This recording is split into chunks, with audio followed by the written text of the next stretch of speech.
Hello, so my name is Lindsay, and for my explanation of what hydrophilic and hydrophobic is, sorry, I'm outside.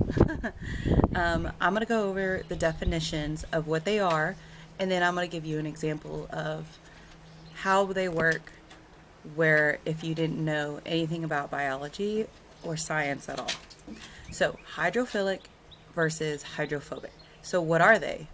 Well, what is the difference? So, hydrophilic is having a tendency to mix with, dissolve in, or be wetted by water. So, basically, it is saying that hydrophilic likes slash loves water. It likes to dissolve up with the water. So, an example of something that you might see as a hydrophilic substance would be sugar. Sugar, you put it in water and you see it dissolve, so the molecules are absorbing the water, and it goes with the water and flows with it and ends up being as one big molecule basically. So hydrophobic, that definition would be tending to repel or fail to mix with water. So a substance that is hydrophobic would be wax.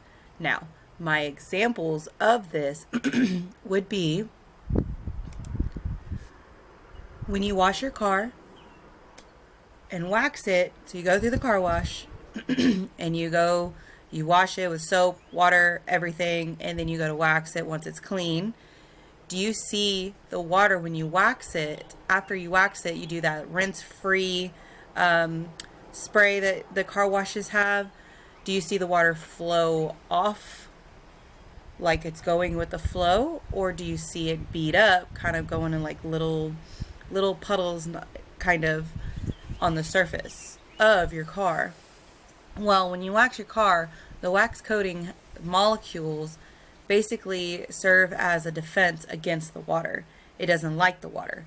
So it's going to, after you wax your car, it's going to basically make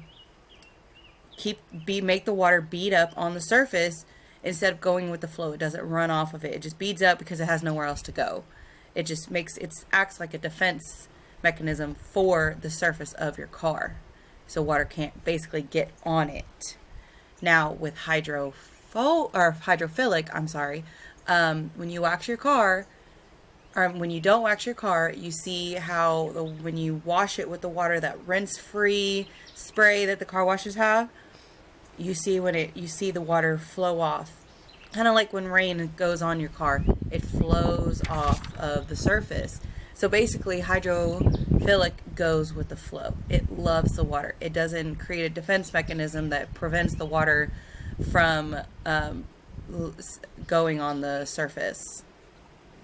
I hope that was a good explanation. I'm sorry if I stuttered a little bit, but basically, hydrophobic means you don't like the water. Hydrophobic, like you have a fear of something, so like a phobia. So I have a fear of spiders. So I have, I think it's like arachnophobia basically. I don't like spiders. So it's a phobia. I don't like it. Now with hydrophobic means phobic. So phobia is, it has a phobia of water. Hydro means water. Phobic means fear of.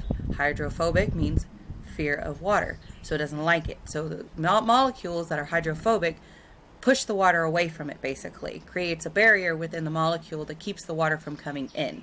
And then hydrophilic likes the water. So hydro, water, philic, I kind of, in my mind, it works as likes. Hydrophilic, lick means like, I don't know, it just makes sense in my brain, but hopefully that kind of makes sense in a way of hydrophilic is the opposite of phobia, so it likes water instead of hydrophobic means it doesn't like water.